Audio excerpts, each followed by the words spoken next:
రీసెంట్గా మనకు ఎంతో మంది యూట్యూబ్ ఛానల్స్ మరియు పాత్రికేయులు కొంతమంది మా వాసవి సంస్థను చాలా కించపరిచే విధంగా మాట్లాడడం జరిగింది. మేము కబ్జాలకు పాల్పడుతున్నామని, చెరువులను ఆక్రమిస్తున్నామని, అవన్నీ కూడా నేను ఖండిస్తున్నాను.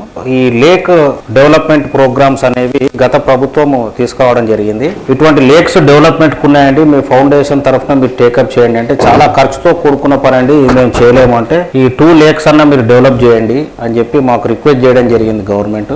ఒకటి ముండికుంట చెరువు అని నోవోటెల్కి వెళ్ళే రూట్లో ఉంటుంది హైటెక్ సిటీలో. అలాగే వాసవి సరోవర్ మా ప్రాజెక్ట్ వద్ద ఈ 2 లేక్స్ కూడా మేము డెవలప్మెంట్కు తీసుకోవడం జరిగింది. ఏదైతే మా ప్రాజెక్ట్ ఈరోజు చిన్న వయసమ్మ చెరువు ఉందో అక్కడ 100 ఫీట్ రోడ్ శాంక్షన్ అయినప్పటికీ అక్కడ రోడ్ ఫార్మేషన్ కాలేదు. ఈ రోడ్కు ఫండింగ్ ఇంకా టైం పట్టొచ్చు అంటే మేమే వాలంటరీగా ముందుకొచ్చి కిలోమీటర్న్నర బీటీ రోడ్డు ప్రజా శ్రేయస్సు కొరకు మేము వేయడం జరిగింది.